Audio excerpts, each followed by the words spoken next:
cette rupture-là a commencé par montrer des signes excellents de remise en cause de nos acquis démocratiques. Nous ne pouvons pas accepter ça. Nous ne pouvons pas cautionner le bâillonnement des libertés, la privation d'emploi. On ne peut pas accepter ça. Le président Talon n'a qu'à voir son ministre pour qu'on revoie rapidement la copie. Pour les secrétaires généraux de ces centrales syndicales, la procédure de relèvement des 618 directeurs d'écoles primaires publiques est injuste. Cette manière de décharger les 618 directeurs-là est totalement injuste et inappropriée. Parce que sans contenu, nous autres, nous sommes contre cette injustice très flagrante.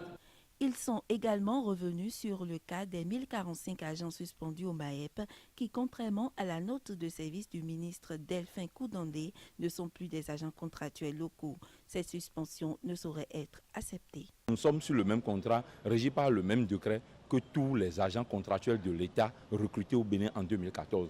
Et nous ne savons pas en quoi nous avons péché pour que les gens soient en train de nous martyriser si tant depuis bientôt 5 ans, alors que nous sommes en train de contribuer inlassablement à l'émergence de l'économie de notre pays. Les collègues victimes de cette méchanceté ont été recrutés donc en 2012.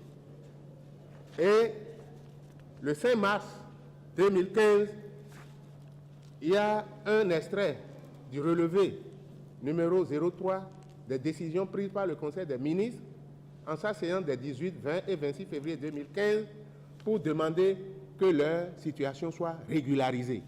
Ils ont été soutenus par l'UNSTB, représenté par son premier secrétaire général adjoint qui justifie ici les raisons fondamentales de sa présence. Ça voudrait dire qu'actuellement, compte tenu d'un certain nombre de préoccupations, de dossiers de la nation, nous sommes en phase d'abord sur les questions à défendre et également sur la méthode à défendre. En somme, cette sortie médiatique est un signal fort lancé au gouvernement par les centrales syndicales. Elle ne compte pas s'arrêter là puisqu'elle annonce pour les prochains jours des sanctions dites musclées pour, disent-elles, contraindre le gouvernement de la rupture à remettre en cause certaines de ses décisions.